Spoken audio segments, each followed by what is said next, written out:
Good evening and welcome to Focused on Forward. I'm your host. I'm Tim Biesiegel. And so if you're not familiar with Focused on Forward, I'm hoping that over the next few weeks that we'll be able to get you used to Focused on Forward and get you to know who we are, and what we're doing. Seeing how tonight is the maiden voyage of Focused on Forward as being part of the Scene Snobs channel, I wanted to make sure that we gave a nice introduction to who we are, and what we do. We talk a lot about health and wellness, and talk about things that people have overcome in their lives rather, and what they're doing to move forward and be focused on moving forward. Because everybody has an obstacle, a challenge, something that they've had to work through. But the folks that we've talked to on our show thus far have all been inspiring stories of what they've overcome, how they've overcome things, and tonight's episode hopefully will be no different for you guys. It certainly was inspiring for me. So I want to talk a little bit about the Scene Snobs channel real quick before we get into too many things. Want to thank Mick Manhattan for allowing us to join. He was gracious enough to allow our little show to be part of this network, because there's so many fine shows to choose from. If you go to scenesnobs.com, you'll be able to check them all out. And the shows are all across the board too. There's not just one set of shows. You can look at something from a show that talks about Matlock, the TV show Matlock, to health and wellness, which is where, of course, we fit in. There's sport talks. There's geek and fandom shows. There's horror shows. And the guys are all sitting around wearing onesies in that show. So, check that out too. Anyway, the Scene Snobs has you covered. You can find the Scene Snobs Network on YouTube. You can find it on Facebook, Twitter, scenesnobs.com. You'll be able to check them out there. And soon we can be sure with as many shows that are joining in, the Scene Snobs will have you covered 24 hours a day, 7 days a week. So we're hoping that you guys will enjoy everything that's being brought to the Scene Snobs Network, not just from shows like Focused on Forward, but some of these other great shows that you'll find there. And I'm hoping that you'll join us every Friday night here on the Scene Snobs Network. Every Friday night, Focused on Forward will be live at 8 p.m. Now, as of right now, the way we do our show is that we record ahead of time, and we'll present an audio version of that. Sooner or later, we're going to convert. I don't have a set date for you on that one yet, but we're going to start converting over to some live episodes and having some face-to-face interactions for you guys to be able to be part of. But our first guest on the network is, of course, the Scene Snob himself, Mick Manhattan. With Mick, we have a deep discussion about mental health, why men have such a hard time accepting getting help with mental health, and how Mick's backstory of how he grew up, where he grew up, what he grew up around affected his outlook as he matured, as he got older. There's going to be stories about alcohol abuse, family issues, and really how he's still working on reconciling all of that so that he can have a happy and healthy life. We hope that you'll enjoy the conversation. Welcome to Focused on Forward. The purpose of this podcast is to focus on recovery from life situations, be it a disease, chronic or acute, perhaps the loss of someone so dear to you in death, or a change of life patterns that has affected you so profoundly that you have no choice but to find your new normal and become focused on moving forward. Each episode is designed to show the positivity that people bring to each and every one of their stories, the successes they've had, ways that they have become so definitively focused on moving forward. We look forward to sharing their stories, and we hope that they inspire you just as much as they have inspired us. Thanks for listening, and enjoy the show. Hello and welcome to Focused on Forward. Today we have the pleasure of speaking with Mick Manhattan. Now, if you're not familiar with who Mick is, you need to be familiar with who Mick is. Mick's a really cool dude that I've had the pleasure of getting to know over the last few months, and had an opportunity to work with him a little bit with my other show, Funny Science Fiction. He's allowed me to be a guest on one of his shows. Now, Mick helps run, or does run rather, I should say, the Scene Snobs Network. And Mick himself is, in fact, the Hakuna Matata, the big guy. He is the Scene Snob. So we're very glad to have him here. Now, we're not going to talk so much about his podcast. We will talk about that at the end. But first and foremost, we want to talk about the issues that Mick has gone through in his life, how he's overcome them, and how he has become in his life focused on forward. So, Mick, thank you for being here today. Thank you for being willing to share your story. Tim, thanks for having me, man. I appreciate it. It's a great opportunity, and it's a great show that you have, and things like this, where you, again, like the title says, focus on forward is a big help for people. Mental health is so important. Absolutely.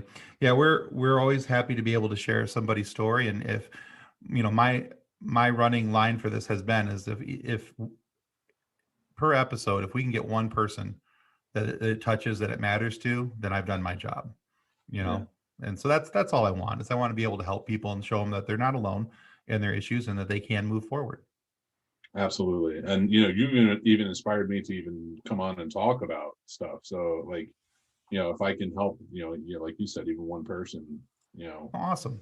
so that's what I'm here for.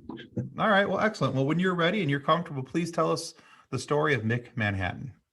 All right. Well, it's not the overly interesting story, but I grew up in New Jersey, Jersey City, to be precise. I'm son of a police officer and a banker.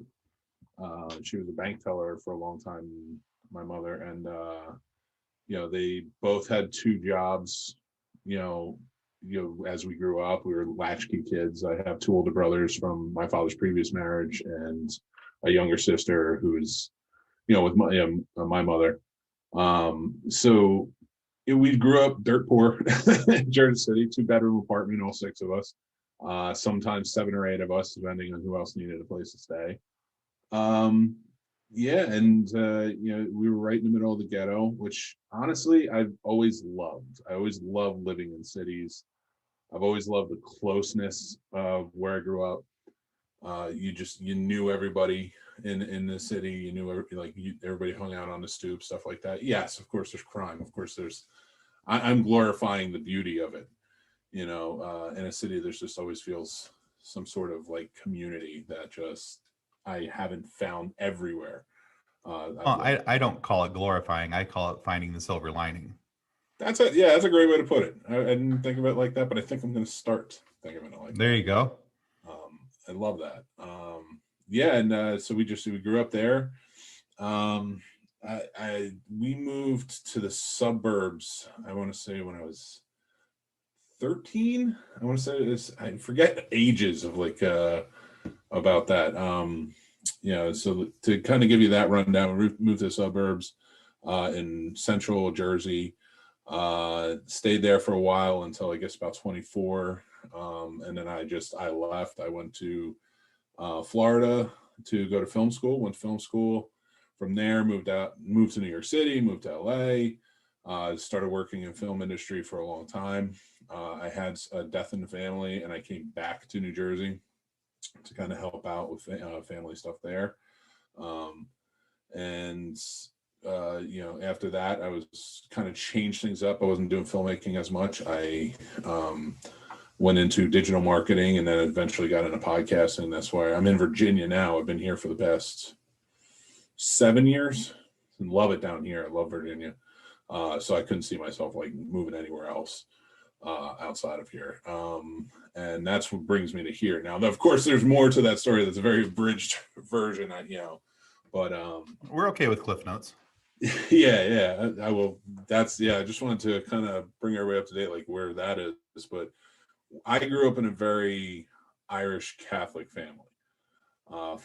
In North Jersey, that's pretty.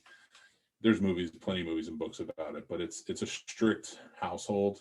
You live life a certain way, but when it comes to drinking, you are, it's almost expected of you at a point. I want to say jokingly, but I grew up around a lot of alcoholism. I grew up in a abusive household, in a situation where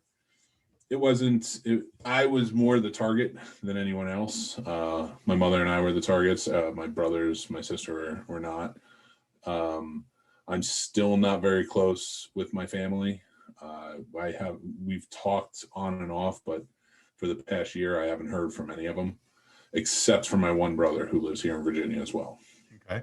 So I've dealt with alcoholism in the past myself. I'm also diagnosed manic depressive and bipolar. I've struggled with it for a long time, and I thought I could keep it under control. And I found when I became a father, that changed my outlook on a lot of things. So Understood. I've been very much trying to learn more about mental health and seeking professional help, like talking to therapists and things like that. Just to, I'm in a good place. I'm glad I was in as good a place once I connected with a therapist. But I swear by it now. It's just, especially after the year we've all been through. Oh, yes. It's helped with so many problems. And, I didn't go to meetings for my alcoholism. I was actually very fortunate with my alcoholism. I started drinking at 14, going to the bar at 15, like riding. Like I was a very tall kid. And I knew in our little town, I knew everybody who owned the bar. So it was kind of like they thought it was more fun to have the drunk 15-year-old hanging out at the bar. Gotcha. Okay. So it was just a small town, small working town. So like you really weren't going to get in much trouble, in that realm. So I took to that and I drank for a long time. It was, I guess, until about the last time I got drunk was about a month after I met my wife. We were dating at the time. I went out with my brother. We got real hammered. And that was the first hangover I ever had. And that was like, that'll cure you. That I couldn't do it. If I had felt this at like 18 or 19, it probably would have been a similar, still drinking probably, but it probably would have been like, maybe not as much as I used to. But once I first felt it, I was like, yeah, I don't know how anybody, and now I know why my father was so pissed off all the time. Yeah, he wasn't feeling good. Well, yeah, but once I had a son, my entire outlook changed. I would still have drinks after that. I just wouldn't get drunk. But after that, I was like, I'm done. I don't want another drink again, because I don't want them to grow up seeing what I saw. Sure. And they're definitely not going to see what I saw in terms of like how I treat them. So, it was always a big deal, for me to make sure my kids aren't going through the same steps that I was. So it was a process for sure. I did, because my father was an alcoholic, a severe alcoholic. My brother was a severe alcoholic. They were both abusive to me growing up. I never really truly understood why. Working through with a therapist, it's kind of come to fruition. Maybe it was more jealousy, but I'll never truly know, because they'll never truly admit it. So for me, I was always like, I'm gonna be better than this. So it was almost like a stubbornness on my end, which is I'm very good for. And anybody who knows an Irish Catholic from Jersey, stubbornness comes with the package. For sure. But yeah, that's kind of where it's at. I never got into drugs though. I've tried some. I have a very strong problem with losing my faculties. I have a big fear of it. I can appreciate that. I think that's why The Shining scares me as much as it does. I equate a lot to movies, so you guys will have to excuse me on that. That's fair. I equate a lot to music in life, so I understand that. Yeah, well, movies were my escape. I got to, like when I was growing up, like I was the one that my father did not like, and I was the one he took a lot out on. My mother, seeing that, would take me to work, where she would work at the bank, but there's a movie theater upstairs. So we would work at the mall. So she would take me to work and she'd say, go to the movie theater. She was friends with the guy who ran it, and I would just sit there and watch movies all day. So that was like where I got my love of him, and it was my big escape from like everything. So well, that makes sense. Okay. So let's talk about the emotional aspect of this and how it affected you as a young man, seeing the abuse firsthand, being the brunt of the abuse as well.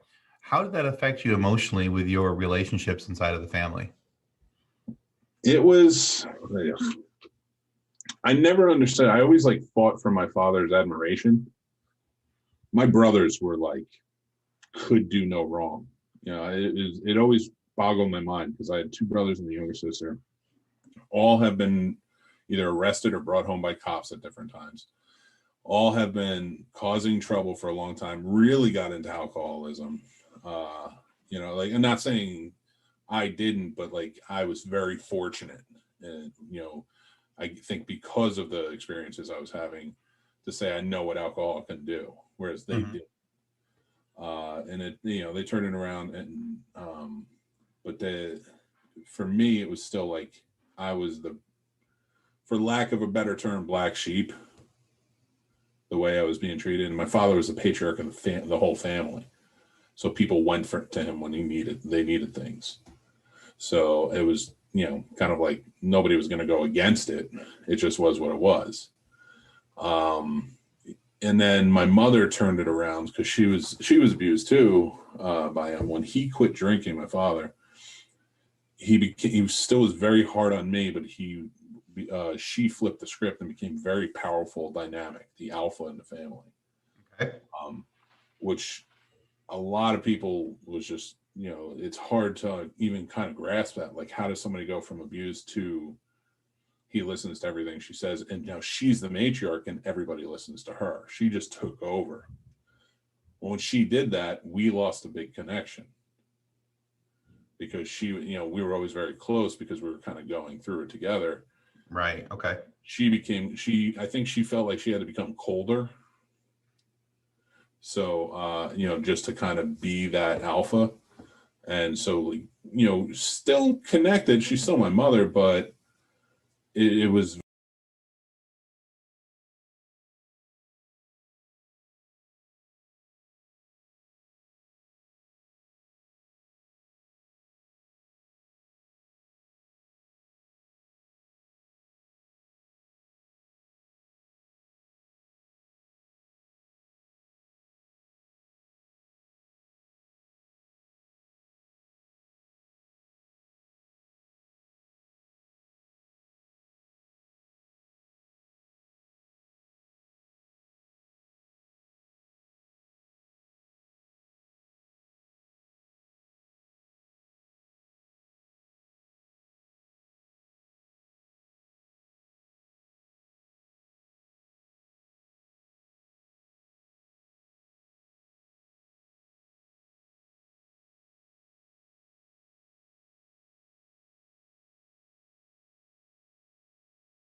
like, now I'm an adult man. Like, what, you're telling me this now? Kind of an odd approach to take, but It really is. Like, it's something I have not grasped mentally, and I think I've always kind of comforted myself by saying, like, because I'm not like them, maybe I can't grasp that. I've never wanted to be a bully. I've never wanted to treat people or be condescending or treat them or bring people down. And I don't understand how they got that way, because my grandparents were not like that. My grandparents were like very much build you up, lift you up. Sure. Well, I'm speaking as their grandson, not their child. So, Right. Well, yeah. That's how they were for me. Very supportive of, like, my life of wanting to be in filmmaking and things like that. So, which I can't say about a lot of families. All right. Well, let's also talk about, you mentioned the need for counseling, and I wanted to kind of zero in on this because now, having gone through counseling myself, I'm a very much a pro advocate of counseling. And I think one of the reasons for that is because in our society, as a man, you're just supposed to suck it up. Just suck it up, move along. One of the things I used to tell my kids as they were growing up, and I regret having said this, but I would always tell them, suck it up. You're a hockey player. It didn't matter what was going. None of us were hockey players, by the way. But, because that was what my thoughts were as to, how to make them tough and strong was, and I feel bad because I even said that to my daughter at times. Hey, suck it up. You're a hockey player. Trying to toughen them up a little bit, not realizing that in a lot of ways I wasn't validating the feelings that they were going through and some of the emotions that needed validation at that point. But okay, so I told you that to tell you this. I was thinking that, when it comes to counseling, with, like I said, with the way that society sees things, was it difficult for you to start counseling, or did you have to kind of like work your way into it? Because for myself, and using my own story here, when we came out of the hospital with my daughter, I had to recognize what was needed and what was done.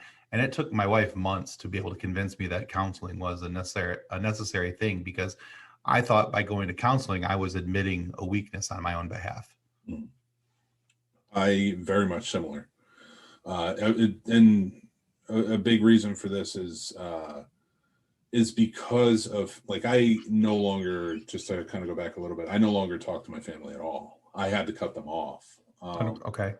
And I thought that was what was best for, like, my kids and things like that. So, like, I completely cut them off after some issues after stem back about a year ago. And so getting into therapy, I started going to see a marriage counselor with my wife. And the reason we started doing that is because for a long time I had like a certain attitude in I was letting my depression and my bipolar tendencies kind of like get the best of me, and it was putting a strain on our marriage. And we both talked about it, and she was like, I'd really like to sit down and just talk to somebody, and just because she's like 2020, with everything going on and with everything going on with us, like, let's just sit down and talk to somebody. So that was like my first window into therapy. I've had tried it before, but again, like you said, the stigma. I'm a man. I got to deal with my own problems. Right. But my wife requesting it, I was like, I love her. I want to make this work.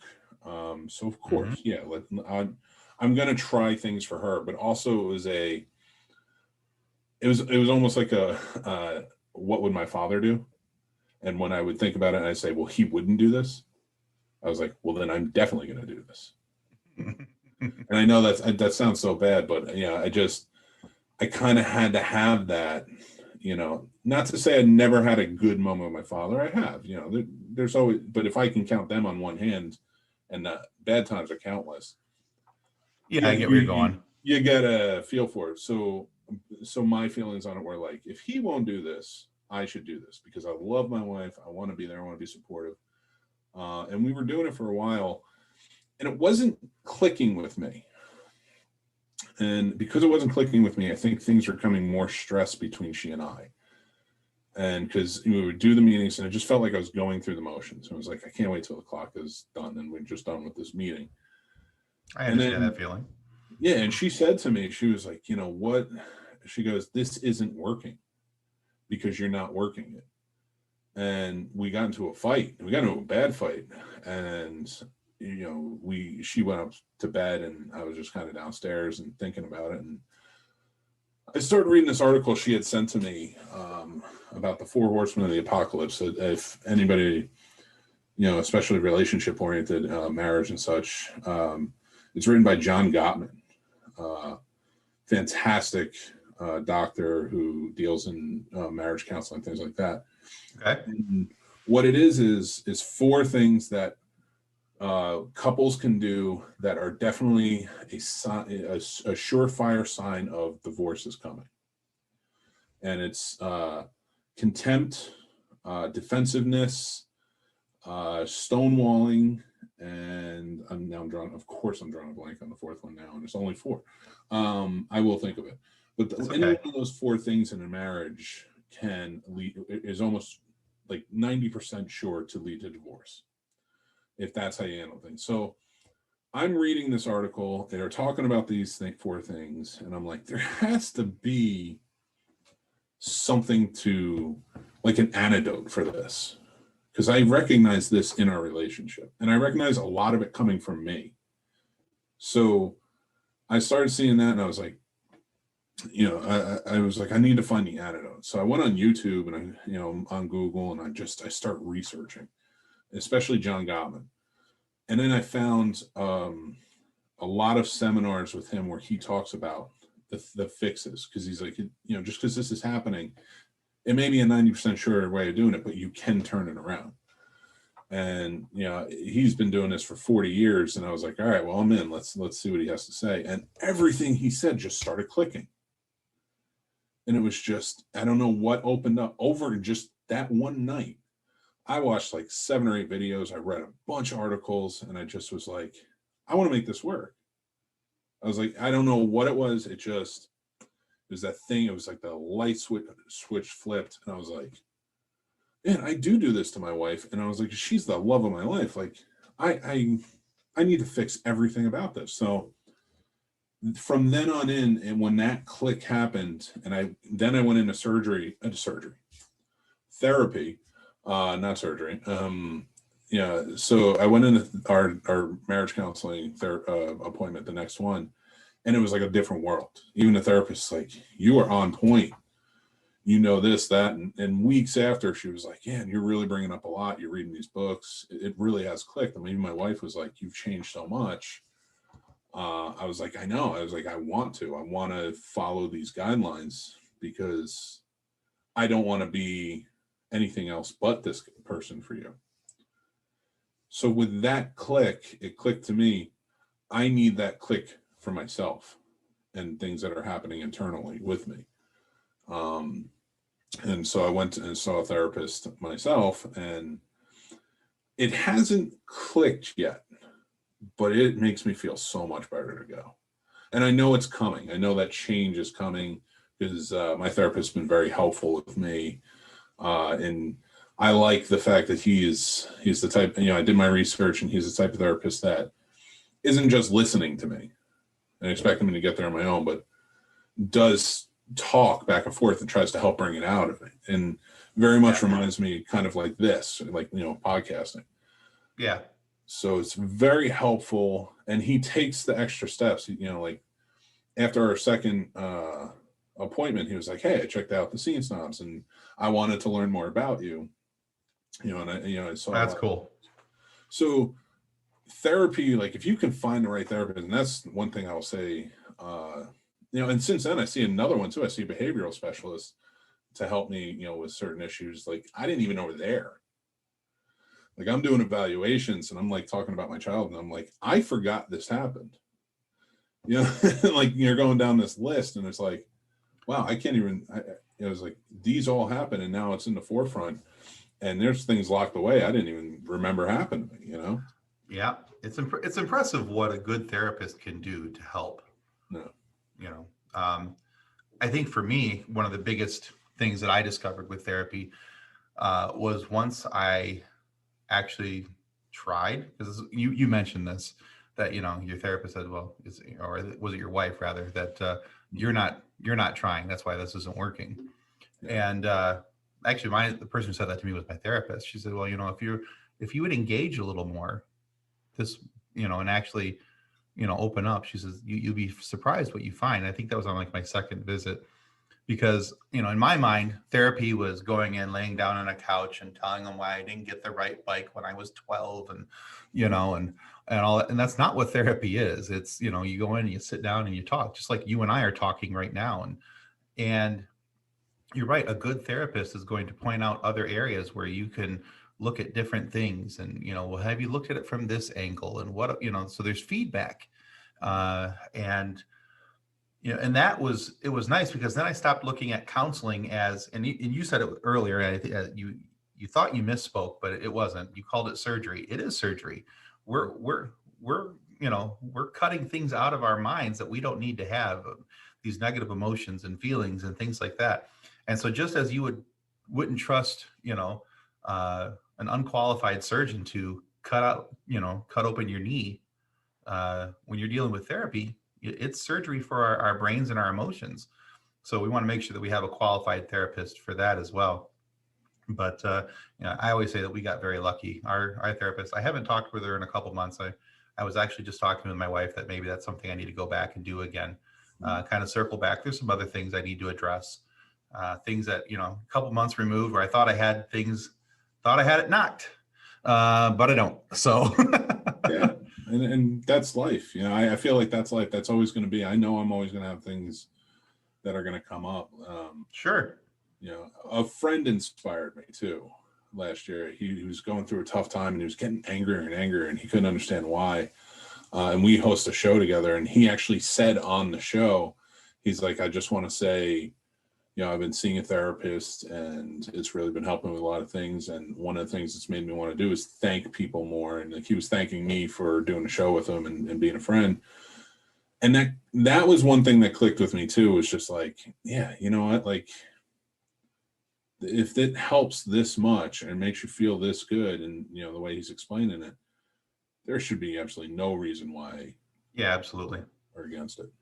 Yeah, and I think too, like we mentioned earlier, there is such a stigma around mental health and mental health awareness, and unfortunately, especially with men, we don't need to be that big, tough 1920s gangster. That's what we think in our minds.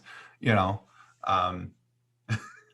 was kind of funny, and I tell this story. I don't think I've ever told it on air, but so my daughter's rehabilitative doctor, we were in talking with him one night, and when we got done with her appointment, he asked for everyone else to leave the room except for me. And he just looked at me and says, Tim, are you okay? And I went, yeah, I'm fine. He goes, because you don't act fine. You act like someone who's fighting depression. You act like someone who needs to talk about the things that are on their mind. And I was like, yeah, I don't need therapy.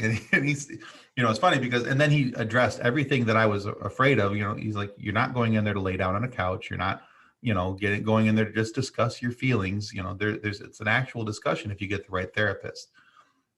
So it was kind of interesting. And if it wouldn't have been for him, I don't know that I would have agreed to, because not that I don't respect my wife or her opinions or things like that, but I think in that unfortunate macho side of my brain, I don't know that I could have accepted it as quickly or as easily, because even I say quickly, even though it took her about 3 months to get me to that point. I think I needed to hear it from somebody else other than my wife, and sometimes, and I know a few other folks that way, but, so like I said, I can't advocate enough for therapy and what it can do. But let's not make this about me. This is about Mick Manhattan. So, well, actually, I want to ask one question to you, because absolutely. I felt that way as well. I think when my wife would bring it to me, I did want to do the therapy for her, but I think it didn't click at first because, again, I don't want my wife to see me as weak. You want to be a strong person for your wife and kids and everything else. And I wonder if maybe that's why it was like, no, I'm fine. Like, it's always going to be, and I'm fine. I'm fine. Be her asking me and like your wife asking you, you almost have to just deny it. Right. It's just that alpha male thing that I think. Yeah. Yeah. I think it goes back to the not wanting to admit weakness. whatever structure you believe in, some people believe in evolution, some people believe in creation, some people believe in, combination of the both. But, I think there's been, you know, there's a time period where, as a man, if you admitted any weakness, you weren't seen even as the alpha male, the beta male, the whatever the letter Z is, the Z male. You weren't even on the list. And I think that still carries through a lot of people's brains, that if I admit that I have, it's not even admitting the weakness, that I need some help to correct some things. And that's what both my wife and the doctor said to me before I went to counseling, was that it's not admitting a weakness, it's admitting that you need help to carry the burden. That you willing to be willing to accept the help. And so I think that's a lot of it right there, is just that as men, we don't want to admit that. We don't want to admit that we can't be that strong man in our household that, that you saw your dad or your grandpa as.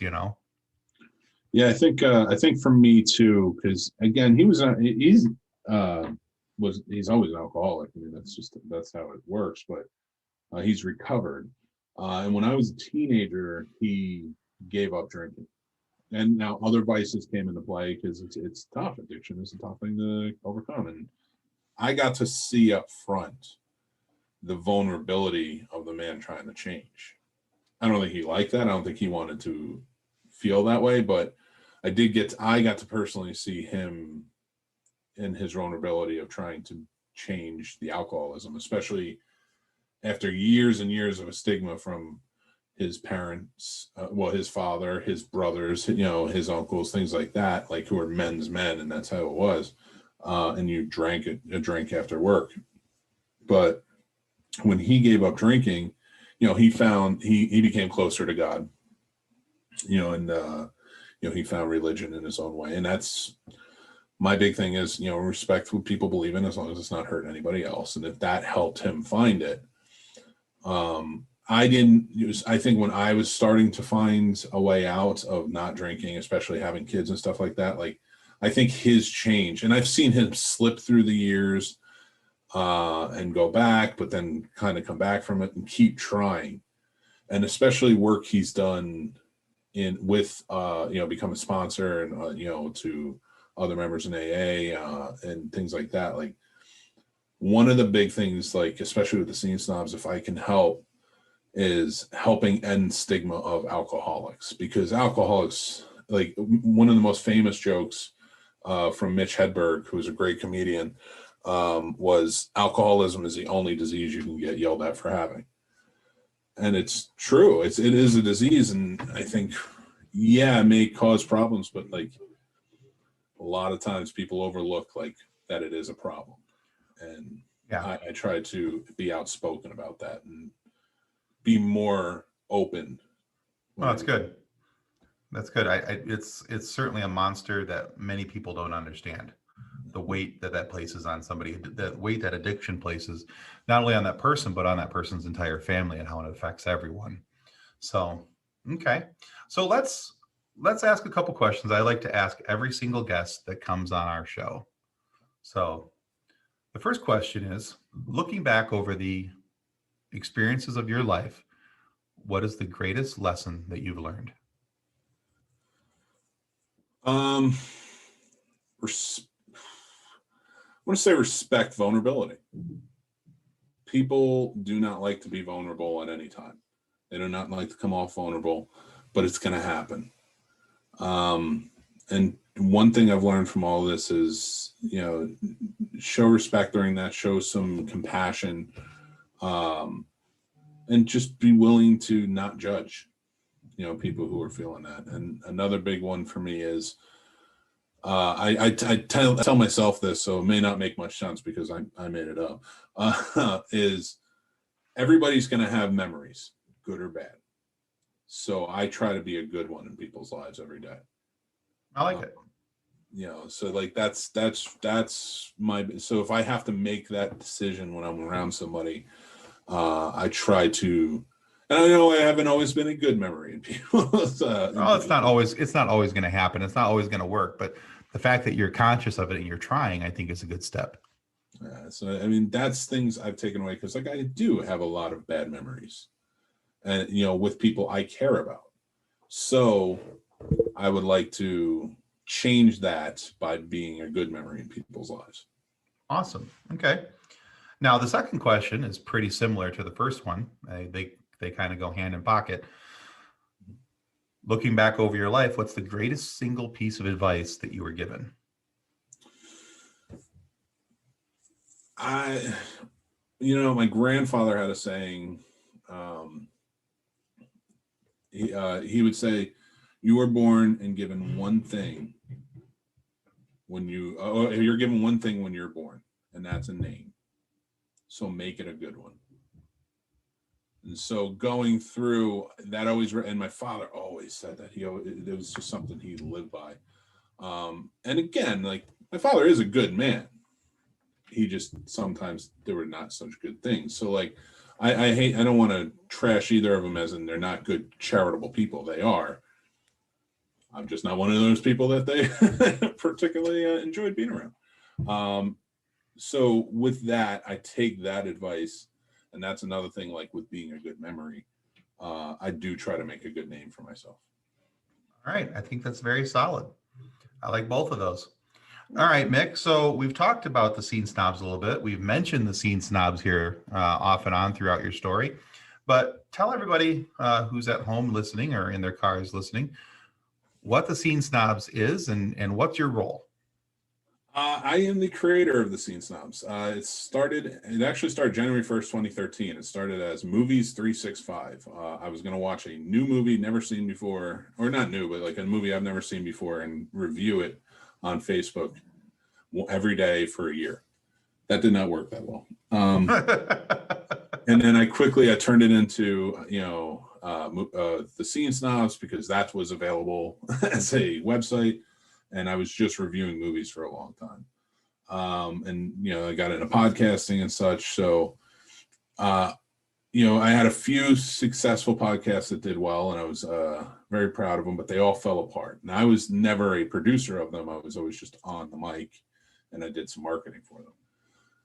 Scene Snobs came around, and I had this chance, and I said, I'm going to create something for me that I want to help others. I want it to be kind of a hodgepodge, open to a lot of people, like build this channel or network of great shows where people can just come on and talk about all walks of life.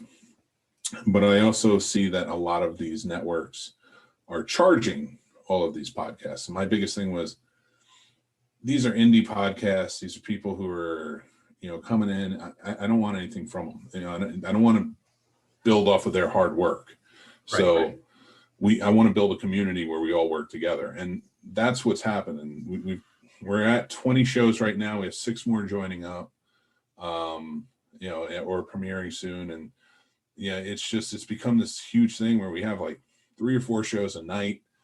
Every day we're going, and we're going to build it out. It's going to be a 24/7 channel, add in great shows all the time that are just, beneficial to people, like shows like this, or shows like, we have Jeff Dwoskin, Crossing the Streams, where he talks about TV. But then you turn around, we have another new podcast joining up called Today in Space Podcast. My friend Alex, and he's a aerospace engineer. He's going to come on and talk about scientific things, if you will. Well, that's cool. All right. Yeah, it's like, and then you have Some Nobodies with Talking Upstream and Twitching Upstream, where they're so great with the writing process of how they do things. And yeah, very creative fellas. So like things like that, I want people to come on and be able to see the Scene Snobs, and you can be entertained with comedy, you can be entertained with like absurdity, or you can be entertained with knowledge and education. So that's what it's working towards, and what we're trying to become. So all right, it's been a great ride so far. Yeah, and I can speak for the quality of the shows that you have on there. I've been very impressed with some of the guys and their shows, and all the ones that you just mentioned are all ones that I follow and listen to and pay attention to. Not that, of course, not the new space guy one, but I haven't seen that one yet. But I'm excited for him to get going and get started and see what that's all about. So All right. So we've talked about it, but where can people find you? Well, you can, the scenesnobs.com is the best place to go. That has our full schedule on our show. I host about 5 of the shows now. I host the Scene Snobs podcast Tuesday nights at 9. I host BTB podcast with some friends, which is just movie talk, on Wednesday nights at 7:30. Those are my live shows. I also have a horror podcast starting called the Final Onesies Horror Podcast, where we all wear onesies and talk horror movies. That's premiering next week. Okay. It's so strange, but it's fun. You gotta have gimmicks. So there's that. I jumped right in. I was like, all right, I'll do it. I'll find. I'm 6'8", so I have to find a onesie that would fit me. Oh, there is that as well. Okay. Yeah. I host the Scene Snobs interviews, where it's an interview show. I talk to different people who work in the entertainment industry. The Showcase, that is a show where I try to just basically showcase independent talent. I bring them on so that way they can, if they have a movie coming out or they're musicians or whatever else, they can come on the show. It's live, and it's a talk show. They can talk about their stuff and kind of shine a light on the indie side of things. And I have Kid Meets Old School coming up, which is my son and I will be introducing him to our first episode is I introduce him to Escape from New York, which is a personal favorite, and we'll talk about that. But then there's going to be every few episodes, old guy meets new school. There you go. So I will be learning about video games and movies and things like that from his generation. There you go. A little cross education. All right. All right. Excellent. Well, very good. Well, Mick, thank you so much for coming on Focused on Forward today. I'm so glad to have said that you have been a guest, and thank you for sharing your story. It's not always easy to talk about ourselves and the things that we've gone through in life, but I think it's also a helpful thing, not only for us, but for those who get to identify with parts of our story. Thank you so much for having me. All right, guys, that's going to conclude us today for Focused on Forward. Thanks for listening. Well, that concludes another episode of Focused on Forward. To be a guest of Focused on Forward, you can reach us through Twitter at podcastfof, through our Facebook page named Focused on Forward, or through email focusedonforward@gmail.com. We look forward to hearing each and every one of your stories that has yet to be told. So until then, be safe, be kind, and be loving to one another as you stay focused on forward.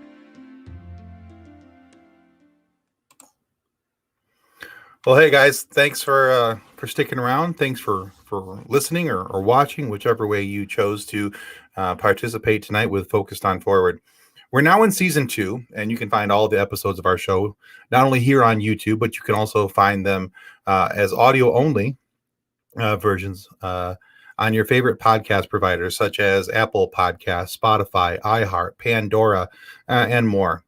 And we want to thank you in advance for your subscription, whether it's here on YouTube or you, again, on your favorite audio podcast provider. Your subscription helps more than you'll ever know. And if you can, please feel free to give us a review on your podcast provider. That helps greatly, gets us into the algorithm, and helps more eyes get to and ears get to hear our show. So thanks again. Come back next Friday, 8 p.m. Again, this is our time slot, 8 p.m. on Friday nights. And you'll catch the next episode of Focused on Forward. So again, thank you, everybody, and have a great night. Goodbye.